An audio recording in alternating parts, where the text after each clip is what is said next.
탄핵소추안 통과 이후 윤석열 대통령의 지지율이 40%대에 육박했다는 한 여론조사 결과가 발표됐습니다. 민주당은 이 여론조사의 문항 설계가 특정 대답을 유도하는 식으로 편향적으로 설계됐다며 선관위에 이의 신청을 제기했습니다.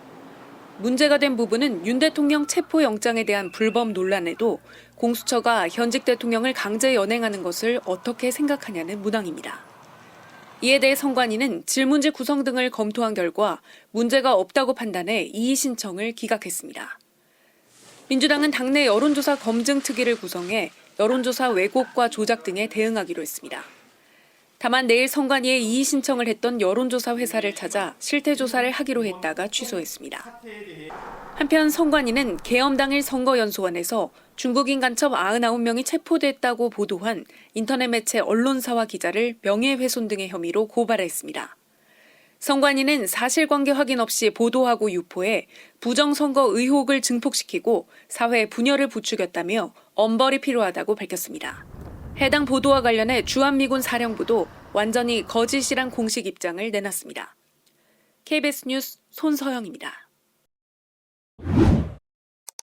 그리고 또 하나 참고로 아까 그 점심에 있었던 일정 하나에 대해서 좀 말씀드리겠습니다. 이재명 대표는 설 명절을 앞두고 우리 당의 상임 고문단과 오찬을 했습니다. 오늘 참석자는 김원기 전 국회의장, 김원기, 임채정, 문희상, 박병석 이렇게 네 분은 전직 국회의장이시죠. 그리고 이해찬 전 대표, 정동영 의원, 이용득 전 의원, 추미애 의원, 그리고 배석자는 이해식, 김태선 이렇게 두 분이 배석을 했고요. 원로들께서 또 상임고문단께서는 우리 당에 대한 당부를 이렇게 말씀하셨습니다. 국민께 최대한 겸손하게 당의했으면 좋겠다. 민주당도 잘 해왔지만 결국 전국을 잘 이끌어온 주역은 국민이다. 그 의원들의 언행에 유의해라. 점령군 혹은 개선군 같은 모습 보이면 절대 안 된다. 이재명 대표 중심으로 뭉쳐야 되겠다. 그리고 또 하나 대안 세력으로서 민생에 올인해달라. 그리고 이 과정을 거치면서 민생도 어렵고 내란을 거치면서 국민들 마음속에 패어있는 상처를 잘 보살펴 줘라 당이 이런 데 말씀을 하셨고요. 그리고 계엄과 관련해서는 헌법재판소의 신속하고 엄정한 심리가 이루어져야 된다라는 말씀이 계셨다고 합니다. 그리고 현재 상황과 관련해서 서부지법의 폭동 관련해서 상임고문들 원로들의 걱정이 있었다는 거고요. 특별히 그 대표 등 주요 인사들에 대한 경호가 좀 강화되는 게 필요하겠다라는 말씀이 계셨다고 합니다. 최근 여론조사 검증에 대한 말씀이 나오셨다고 들었는데 독합적으로 작용을 했다라는 이야기 되게 구체적으로 설명을 해주신다고. 그거는 이제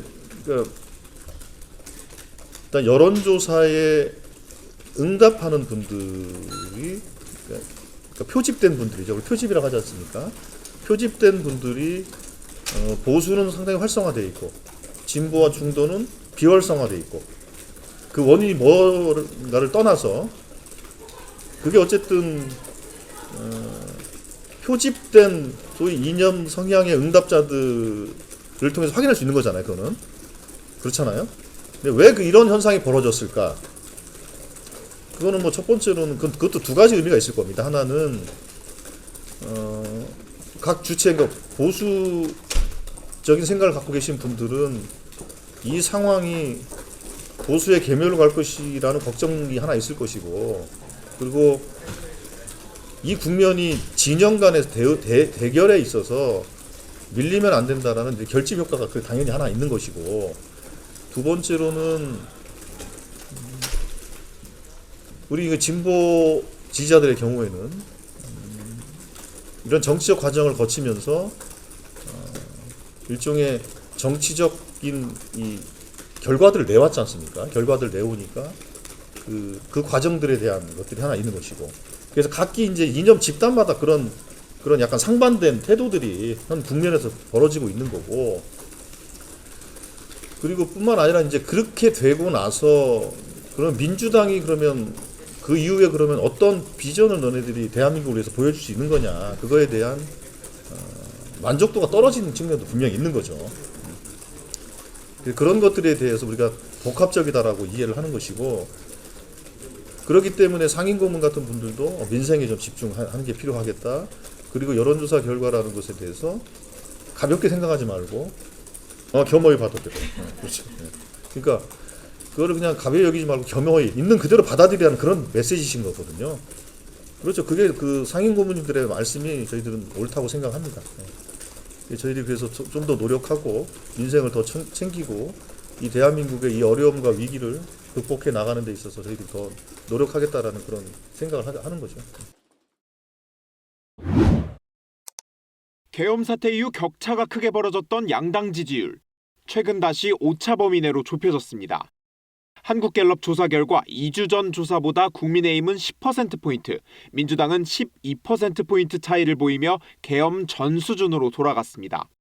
탄핵 찬반 여론도 직전 조사 대비 찬성과 반대 응답이 10%포인트 이상 차이를 보였습니다. 4개 기관 합동 전국 지표 조사에서도 민주당 36%, 국민의힘 32%로 오차 범위 내로 좁혀졌습니다. 최상목도 탄핵하겠다라든지 윤석열의 사형이다 이런 발언이라든지 뭐 공수처가 잘못한 것도 다 민주당의 마이너스로 갈 수밖에 없어요. 국민의힘은 내심 반기면서도 잘못하고 있는 야당에 대한 반사작용이라며 신중한 입장입니다. 강한 견제 심리가 있지 않았나 이렇게 생각을 하고, 이럴 때일수록 우리 국민의힘 국회의원뿐만 아니라 당원 모두가 더 겸손하고, 민주당은 보수 결집을 인정하면서도 원인은 부정선거 등 음모론과 가짜뉴스 때문이라고 화살을 돌렸습니다. 부정선거 음모, 부정선거에는 뭐 중국이 뒤에 있다, 뭐 이런 가짜뉴스로 인해서 결집이 이루어지는 것으로. 전문가들은 8년 전 박근혜 전 대통령 탄핵 국면과는 확연히 다른 양상이라며 윤 대통령 체포나 구속, 탄핵 심판 결정 등에 따라 또 요동칠 것으로 전망했습니다. KBS 뉴스 이윤우입니다. 일부 여론조사에서 저희 당의 지지율이 올라가고 있는데 약간 반사이익적 성격이 강하니까 보수 응답자들의 과표집도 있는 것 같습니다.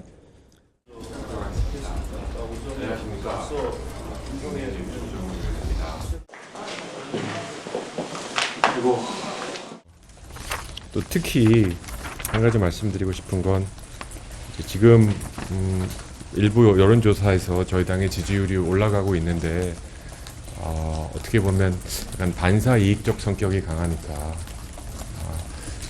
여론조사와 빅데이터 등을 통해서 저희들의 현재 위치를 냉정하게 분석하고 스스로 지지율을 올릴 수 있는 소위 자강할 수 있는 정당을 만들기 위해서 노력하자라는 데 의견이 모아졌고요. 구체적인 활동과 내용들을 이제 앞으로 준비해서 신속하게 국민 여러분들과 우리 당원 여러분들께 제시할 예정이고 또 지도부에도 제안할 예정입니다. 지금 반사이익적 성격의 지지율 상승에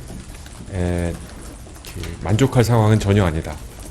우리 스스로도 개선 개혁할 것들이 굉장히 많다. 그래서 일단은 데이터 분석, 그래서 우리가 어디까지 왔고 그래서 앞으로 무엇을 해야 이 상승세를 이어갈 수 있을지 굉장히 중요한 것 같습니다. 예, 뭐 실제로 보수 지지자들이 뭐 결집하고 있는 건 뭐 사실인 것 같습니다. 그리고 그로 인해서 그 보수 응답자들의 과표집도 있는 것 같습니다.